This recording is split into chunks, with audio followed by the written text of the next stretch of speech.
How are you today? The improved package has arrived. We're having it fitted in time for FP1.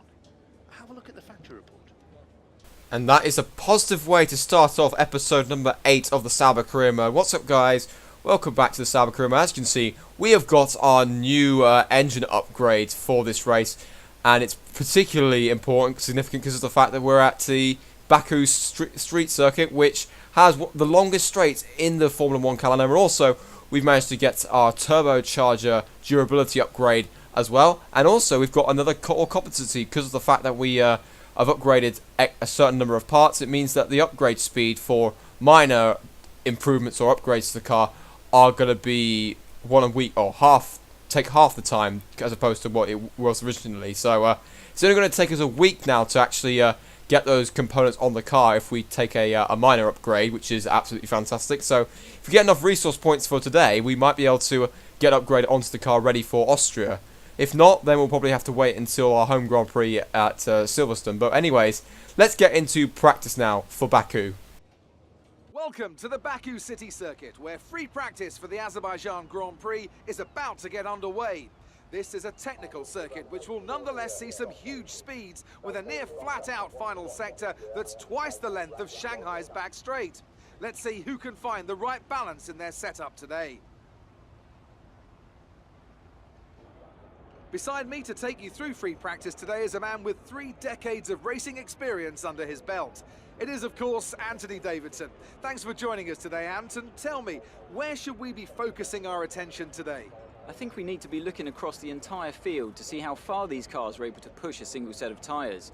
While everyone will be trying different setups and running with different fuel loads, if you're attentive enough, you can definitely pick out trends for each type of tyre compound, which will give us a rough idea of how long the drivers are able to stay out there during a stint in the race.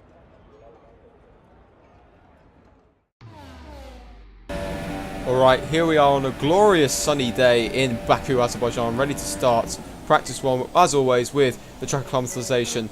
This is a little bit more trickier than in other races, or other Grand Prix circuits, primarily because the car was very understeery, so I don't know whether it was to do with my the setup that I'd chosen, or just the fact that the car is just rubbish in terms of aerodynamics and chassis weight. But fortunately, though, we were able to then get the maximum available number of resource points from this particular practice program. As you can see, we've already got the purple scores. We come across come down the longest straight in Formula 1 on the calendar right now. But as you can see, we managed to get the maximum available number of resource points from the track compensation.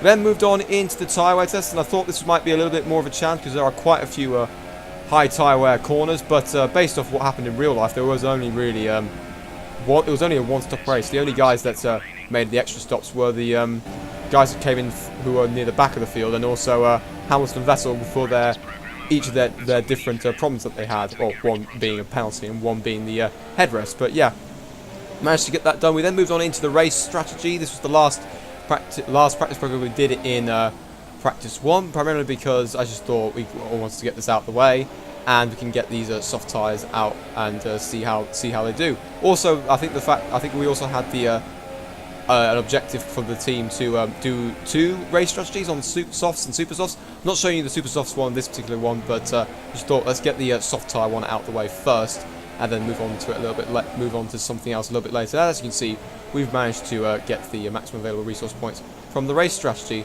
The one objective we weren't able to get, though, was the first off the fuel saving, which we're currently on right now. But also, because we upgraded our power, there was some other extra team objective to see if we could maximise the amount of power that we could have down the straight. But I couldn't figure out, for the life of me, how to get this extra couple of points. I think it was only like 5 points, but every little helps when you're near the back of the grid or in one of the rear, or either a midfield or a rear end car.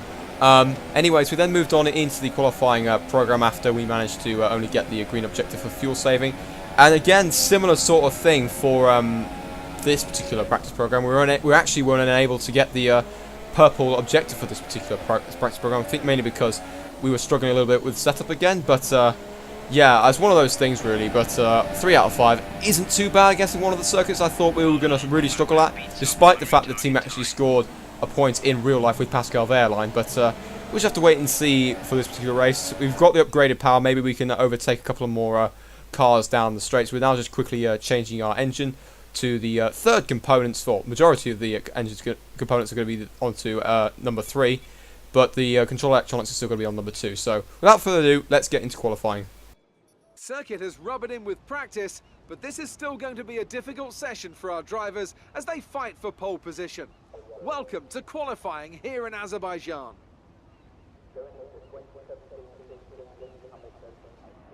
This is the kind of track that eats rear tyres for breakfast, or so I'm told by more experienced drivers than myself. No matter how good a driver is at managing their throttle application to limit rear slip, they can't always overcome a car that's inherently bad at looking after its rear tyres. Here we have a lot of low-speed corner exits, which means a whole load of energy, heat and tyre wear. Alright, here we are in qualifying, ready to begin our first lap in Q1, but as always, this first lap is mainly just to try and get a lap time on the board, such that we can then have a delta to compare against for our second and possibly third runs if they are necessary. So if we now cut on to our second lap, as you can see, we're currently sitting in P11, mainly because most of the drivers haven't set their lap times yet. We're currently sitting behind our teammate at the moment, but this lap actually improves us up into P10 in front of Verline. And speaking of Verline, on our final flying lap, he's in front of us as we head up towards a very tricky part of the circuit. So is that a little bit of a tactic from the his side of the garage to give me a little bit of a headache and hold me up a little bit? Go up the inside of him into the penultimate braking zone prior to the very long straight, so that costs us unfortunately a little bit of time. We do come across the line and improve our lap time, but it unfortunately doesn't improve our position, so we could be susceptible to being knocked out. But I don't spit my dummy out with regards to this. I just let him through and allow him to have a hopefully have a good lap time. Maybe he can improve on his current position. As we now come to the end of the session, as you can see, we just about managed to stay in the session, and we just about get through in 15th with Kvyat, Julian Palmer, Fernando Alonso and Pascal Wehrlein able to split the McLaren, so hopefully he can have a good start and overtake Alonso at the start of the race. But anyways, we're now into Q2, but I very much doubt we're going to be able to get any further up the grid considering our pace. Despite our improved power, I think we're still lacking areas in terms of car development, so we just have to try our best here and see where we end up.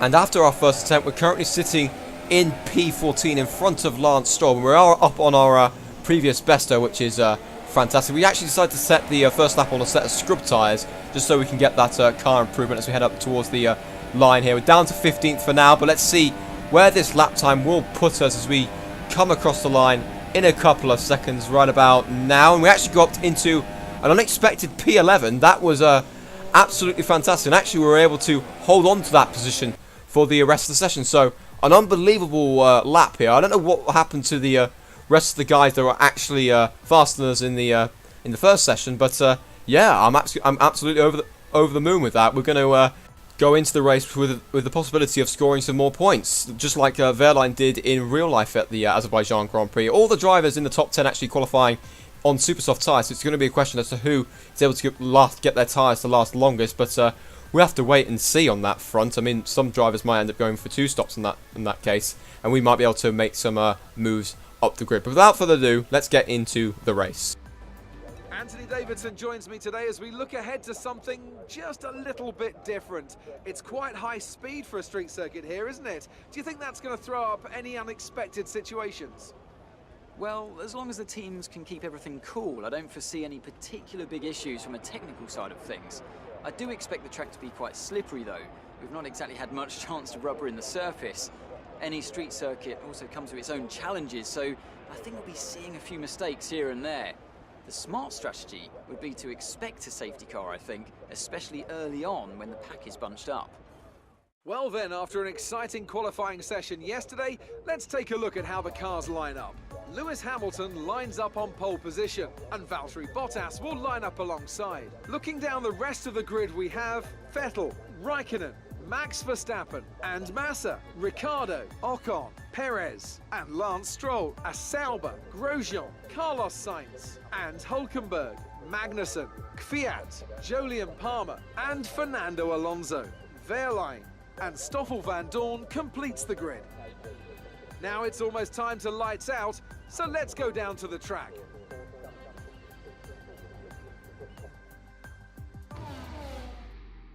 Okay, be wary of the cars ahead braking suddenly into one. We could ruin our race if we hit them. Good luck.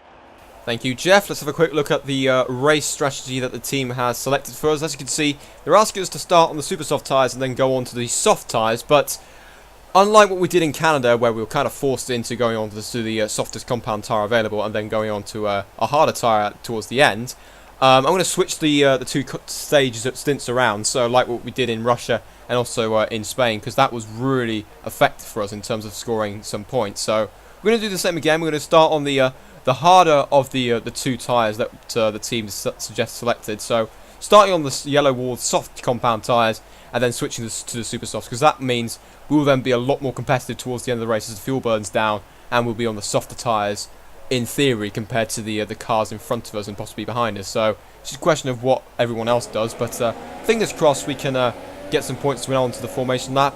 We just have to be very careful here, because this circuit's a lot trickier to overtake compared to what we had in Canada. So and also our car, I don't think is as suited towards this circuit compared to what we had in Canada. So without further ado, let's get into the race.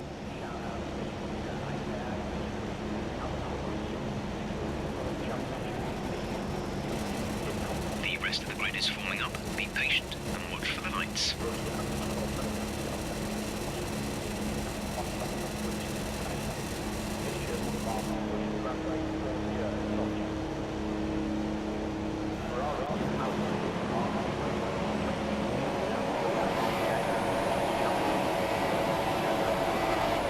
Lights out and away we go. It looks like it's an okay-ish start from our end, but look at Roman Grosjean just going up the middle between ourselves and Stroll, and that has resulted in us being forced wide into the turn one, very nearly going into the wall right at the start of the race. But that's going to allow Sainz to get through, and also the other Toro Rosso, Daniel Kvyat, trying to go up the inside into turn two. There's contact though, as it's actually three wide with the McLaren of Van Dorn also side by side with us. It looks like we've got myself and the Russian. I've got the better straight line speed though, and we're going to leave Van Dorn in our dust as we now head up towards turn three. Kvyat's on the inside though, so he should be able to take the maneuver, take the position back. And unfortunately, we've lost another place to the Toro Rossos. As you can see right now, we're coming up towards the end of lap where we're now possibly under threat from the Renault of Nico Hulkenberg, hoping our extra bit of horsepower down the straights is allowing us to maintain position for now, but it's only going to be a matter of time once the DRS is in operation for possibly Hulkenberg to make a move on us. But we've just got to try and grin and bear this initial stint with these soft tyres, because everyone else around us is on the super softs and obviously going to be faster than us, but hopefully we can bring that back later on in the race as Hulkenberg tries to possibly line up a move, but he's just not quick enough down the straight at the moment. But now on lap 3 the DRS is in operation, so he will have an opportunity later on. But actually, as we cut on to the end of lap 4, it's actually his teammate Jolyon Palmer who made a move on his on the German one lap previously, is now challenging us down the long straight with DRS in operation. There was also a battle in front of us going on ahead, which resulted in us getting the DRS down the straight, but unfortunately that doesn't really help us too much, as Palmer is side by side with us already and is now going to make the move on us prior to the braking zone of turn 2. But we're going to try and do a switchback manoeuvre as we head up into the second DRS zone. I don't know why Palmer's DRS wing actually closed, because I thought the DRS detection point was for the main straight, and therefore you get a double dose of DRS if you were behind the driver. But anyways, we're now going side by side into turn 3. We're going to try and see if we can cut back to the inside for turn 4, but unfortunately we're a little bit too far ahead of him, and we make a bit of contact with the fellow Brit as we now accelerate down towards, I think, turn 5, and I deliberately run in deep just to make sure we are able to take the position back. But we've had a little bit of a battle there, and unfortunately that has resulted in us dropping quite far back compared to the rest of the cars in front, which means we might be under more threat from Palmer because we haven't got DRS in operation. As you can see, Palmer had very good overspeed as we headed up towards the start of lap 6, but this time around he's unable to make the manoeuvre into turn 1, and therefore we were able to stay in front of him for now. But I'm expecting another challenge possibly in the next couple of laps, because we now come on to towards the end of lap 6. Very similar sort of scenario. This time I defend to the inside just to make sure he's got no chance of making the manoeuvre up the inside before moving back into the ideal racing line. Meanwhile, though, as we this is the battle in front of us.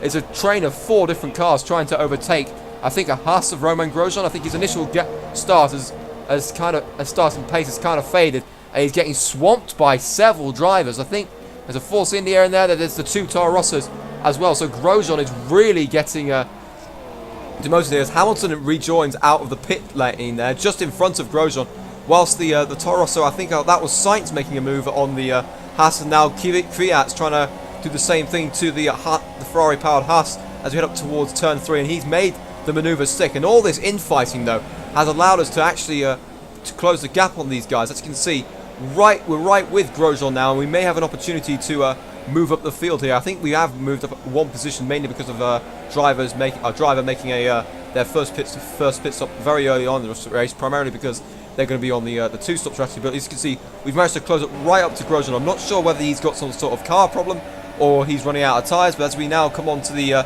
main straight with the DRS in operation, we've got I don't know who, the other half of Magnussen trying to make a manoeuvre on the Renault of Palmer, but we've now gone up the inside of Grosjean using that extra bit of horsepower and the DRS to go up the inside of the Haas, and we've moved up into the points now as some more drivers have made their pit stops. We're now coming on to the at the end of lap 9, and it's the other half of Magnussen who, as you saw earlier, managed to overtake Palmer. He's now trying to overtake us up prior to the DRS being in operation, but looks like we're going to try and stick in the slipstream as we start lap 10 to try and go up the inside into turn 1. It's a very late brake manoeuvre, but we force him out wide on the exit, but we make sure that we get the job done and we maintain position. We're now on to lap 11. Magnussen trying to come back at us again, this time up into turn 3, but this time around he's unable to make the manoeuvre stick, and we're able to maintain position right now. We're up into P7 for now, but we've got our pit stop coming up in the next couple of laps. So as you can see, we're now on board with Grosjean. He's actually got a terminal car problem,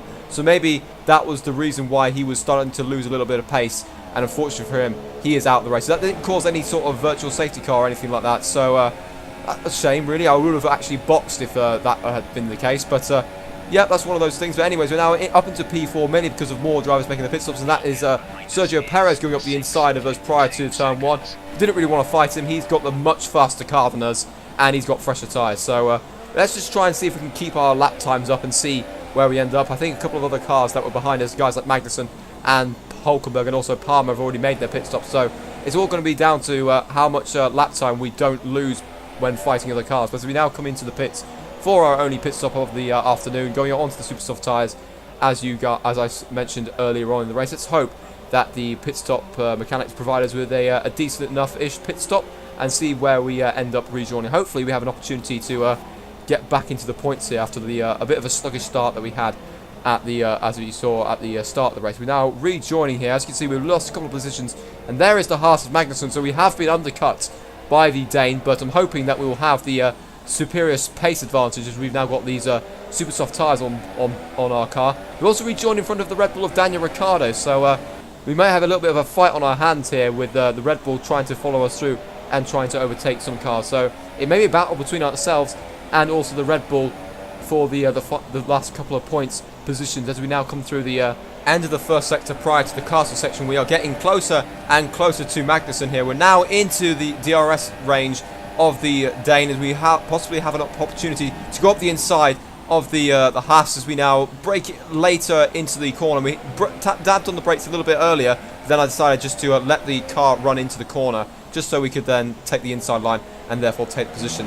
However, having done that, that slowed Magnussen down, and that allowed Daniel Ricciardo to actually make a manoeuvre on Magnussen into turn 2. So that's not exactly what we wanted. We kind of wanted the Haas to actually hold up Ricciardo just for another lap, just to give us a little bit of breathing space. As a consequence of that, we've now got Ricciardo all over us. We now close in on the Toro Rosso of Sainz, trying to retake the position that he took from us right at the start of the race. But as you can see, Ricciardo is looking very, very feisty behind us, and he may have an opportunity to do a double overtake, which he has done in real life at this particular racetrack. That was the crucial manoeuvre that he had to do in order to win the race. He got him up into P3 prior to the top two contenders actually having problems. As we go up the inside of Sainz, who locks up, but that actually holds up Ricciardo though, so it means we have a little bit of a breathing space between ourselves and the Red Bull for now. But I'm pretty sure he's going to be coming back to us as soon as we overtake some more of these cars, and therefore there'll be quite a bit of a gap in front of us. We're now in the DRS range of Lance Stroll here, and looks like we're going to be able to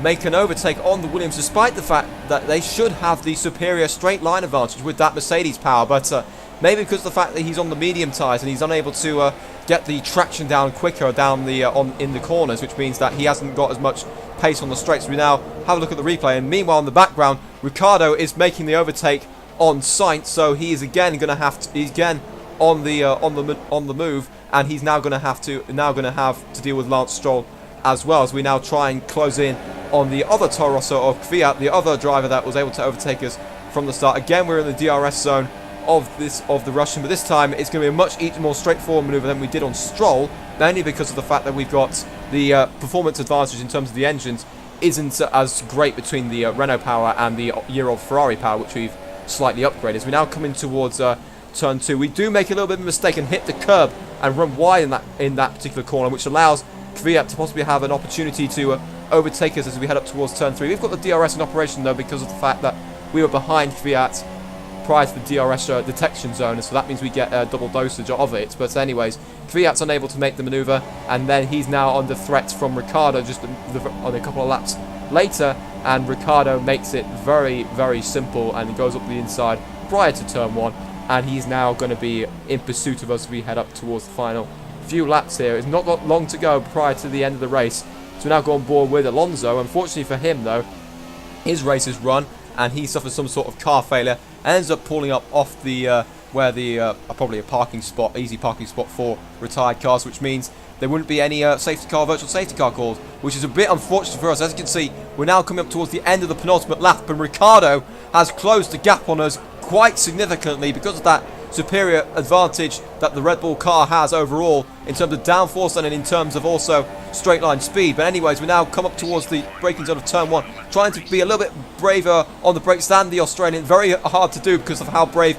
he normally is when it comes to overtake battles. He loves to have those late braking maneuvers and those dazzling overtakes. As we now come on towards the back straight of turn 3, heading up towards turn 3, and Ricciardo is in the DRS zone again, and he may have an opportunity to go round the outside here, because we forced him around the outside because we've positioned our car on the left hand side there, and that means that he's going to have to wait until possibly the final straight here. It's going to be a sprint finish to the end of here. We've got to try and use as much of our rich fuel mixture as we've got left to try and see if we can fend off Ricciardo, but he's going to be closing and closing as the straight comes up, and as the checkered flag is also going to be flown here. Ricciardo is getting closer and closer to us. He's about to be side by side with us, and he's just a little bit in front of us, and I think he's taking it just at the line, which is absolutely heartbreaking. We've been Lance Stroll in the cruelest possible way. We have finished where we started in 11th place, and unfortunately unable to score points. We're going on board with a replay now, just showing how much overspeed Ricciardo had. He was in this slipstream. He also had DRS in operation just as we went across that line there. Coming up towards the line right now, he's now side by side with us, and he's just getting his nose in front of us just as the line is approached. And I was really gutted when this happened, because I thought we had it. It was so close at the end, but unfortunately Ricciardo steals the final point from us. Damn it. Great effort there from Ferrari to take the victory today. Welcome then to the podium, our top 3 drivers. What a great effort from them today in a very difficult race.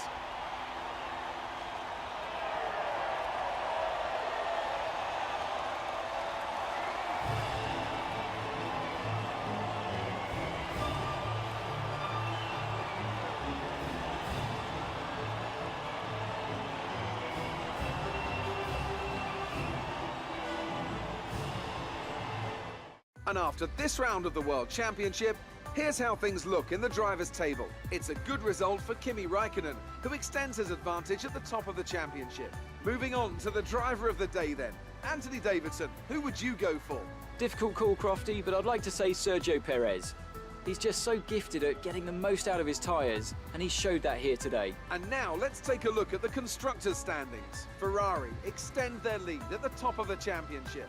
Another team that excelled today was Williams, who make further progress up the table. There'll be plenty more twists and turns to come this season. I hope you can join us at the next race to see just who will come out on top. So confirmation of the results from the Azerbaijan Grand Prix. Kimi Räikkönen continues his unbelievable amount of form that he's had this season, leading a Ferrari 1-2 with Sebastian Vettel in second, Bottas in third. An impressive result for Perez in fourth, Hamilton down to fifth. I don't know what happened to him. Verstappen in 6th, Ocon in 7th, Massa in 8th, Hulkenberg in 9th, getting a couple of points from Renault, and Ricciardo stealing the final point in 10th away from us. I'm really gutted about still about that result, considering the fact that it has been a good while since I recorded the actual episode. But yeah, it was one of those things which I was really disappointed by. But anyways, let's have a look and see what that does to the Drivers' Championship. And as you can see, there's no real change in terms of positions from any of the top 8. But a couple of drivers getting some good chunks of points here.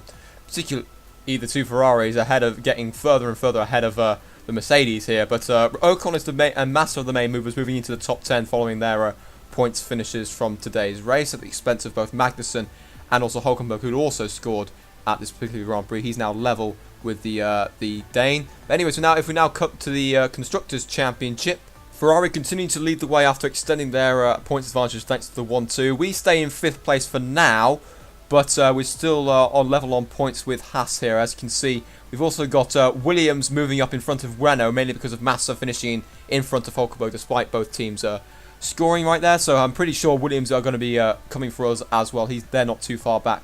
Neither are Renault, so it's going to be a really competitive battle for 5th here. I very much doubt we're going to hold on to this position, mainly because of the race that we've got coming up. But you never know, we might be able to maintain the position for a little bit longer. But yeah, unfortunately, we're unable to score some points. But let's see if we can bounce back in the next race in Austria, considering the fact that Manor were able to score last year's race in real life. It meant a possible opportunity to score some more points. You never know, maybe some rain comes. I don't know. I have no idea. I can't predict the future with this sort of thing. But anyways, that's going to be the end of the episode for today. The only downside from this episode is the fact that despite us not finishing 11th and achieving the team objective, our interest from all the other teams went down, which is a little bit frustrating. But anyways, this is going to be the end of the episode. I hope you guys enjoyed it. If you did, please leave a like, comment, subscribe. And I'll see you all for round 9, which will be the Austrian Grand Prix. So until then, see you later.